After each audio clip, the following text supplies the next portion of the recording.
సార్లు అంటే అటు రోడ్డు నుంచి నర్సీపట్నం వరకు ఉన్న రోడ్డు సంగతి అందరికీ తెలిసిందే.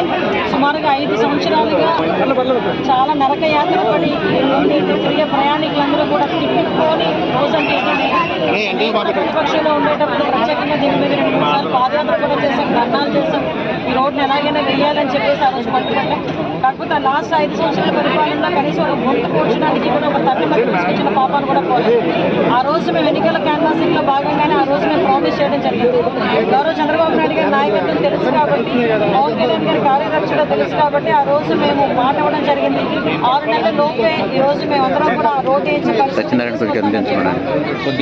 రోడ్లకు సంబంధించి రోజు మళ్ళా తిరిగి గౌరవ చంద్రబాబు నాయుడు గారి ఆదేశాల మేరకు రోడ్డు భవనాల శాఖ మంత్రి బీసీ జనార్దన్ రెడ్డి గారి ఆదేశాల మేరకు ఈరోజు ఈ రోడ్డుని కూడా వేయడానికి ఈరోజు సిద్ధపడడం అన్నది చాలా ఆనందంగా ఉంది. వీటికి సుమారు 24 కోట్ల రూపాయలు ఈ రోడ్డుకి శాంక్షన్ అయింది. ఈ రోడ్డు వరకు కూడా ఆల్రెడీ ఈ రోజు నుంచి స్టార్ట్ కూడా జరుగుతుంది.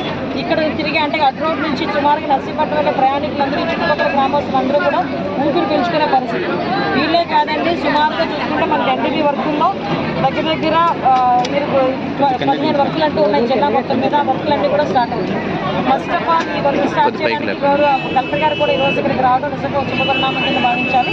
అదేవిధంగా ఈరోజు ఎక్కడైతే మరి మీరు అందరికీ తెలుసు సంక్రాంతి కన్నా రోడ్లు ఏదైతే గుంతలు పడి ఉన్నాయో అంటే 5 సంవత్సరాల్లో కనీసం రోడ్లు పట్టించుకోకుండా రోడ్ల మధ్యలోనే స్విమ్మింగ్ పూల్స్ వృధా తయారవడం, ఆఖరికి చాలామంది రకరకాల ధర్నాలు కూడా రకరకాలుగా చేసిన పరిస్థితి కూడా మనందరికీ తెలుసు.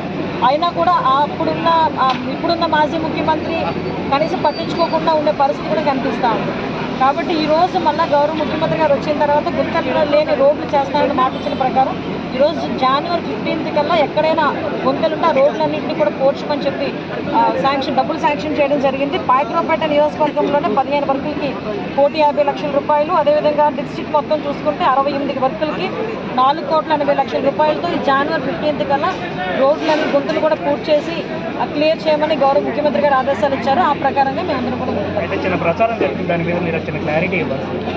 ఈ రోడ్లు పెడతారు, మళ్ళీ టోల్ గేట్లు కూడా పెడతారు అని చెప్పి ప్రచారం. అసలు విషయం ఏంటంటే కొంచెం చదువు అవగాహన ఉన్న వాళ్ళకి ఏ రోడ్లకి టోల్ గేట్ పెడతారన్న సంగతి అర్థం అవ్వాలి. విషయం ఏంటంటే పీపీపీ మోడల్లో ఉన్న వాళ్ళకి అది కూడా highways, it's not highway, RNB road. హైవేస్లోని కానీ పెద్ద పెద్ద రోడ్స్కి ఏదైతే ఉన్నాయో అది పీపీపీ మోడల్లోనూ ఒకవేళ ఇంట్రెస్ట్ కన్సెప్ట్ చేసినట్లయితే దానికి గురించి మాట్లాడారు తప్పించి ఇలా రోడ్డు కనెక్టివిటీ అంటే village to village, mandal to mandal, constituency connectivity కూడా పెట్టలేదు. అంటే ఏమంటానంటే అలా అర్థం చేసుకునే వాళ్ళకి చెప్తున్నా. వాళ్ళు కట్టలేదు కదండి, ఆ రోడ్డుకి చాలా ఇబ్బందికరమైన పరిస్థితి. విదేశమ వాక దగ్గర రోడ్డు గురించి కూడా ఆల్రెడీ ప్రపోజల్ మొన్న మన కలెక్టర్ గారు కూడా వచ్చి చూశారు. దానికి కూడా రోడ్డు ప్రపోజల్ మేము పెడుతున్నామండి. 24 కోట్లు ఎంతవరకు రిస్టోర్ చేయగలిగితే అంతవరకు రిస్టోర్ చేస్తాం. ఇంకా ఎక్స్ట్రా అమౌంట్ ఏదైనా అవుతుంది అనుకుంటే కనుక ఇది దశాబ్ద కాలం కల కదండి, ఆ రోడ్డుకి ఇప్పుడే ఇందులోనే ఎక్స్టెన్షన్ పెడితే బాగుంటుంది. డెఫినెట్గా వేస్తామండి. ఎందుకంటే మీరు అబ్జర్వ్ చేశారు, ఇంతకు ముందు పాయకరావుపేట నియోజకవర్గంలో నేను ఎమ్మెల్యేగా ఉండేటప్పుడు ఏ వర్కులు జరిగినాయో అక్కడితో స్టాప్ అయిపోయింది. మళ్ళీ లాస్ట్ 5 సంవత్సరాలు ఏమీ జరగలేదు. మళ్ళీ ఈరోజు పాయకరావుపేట ప్రజలందరూ అత్యధిక మెజార్టీతో నన్ను ఎమ్మెల్యేకి గెలిపించారు, మినిస్టర్ని కూడా చేశారు. ఈరోజు ఇంకా బాధ్యత నాకు ఇంకా పెరిగింది. ఈరోజు నియోజకవర్గం మీద బాధ్యత ఇంకా పెరిగింది. ఆ బాధ్యత మేర మ్యాక్సిమం అన్ని పనులు పూర్తి చేస్తాను.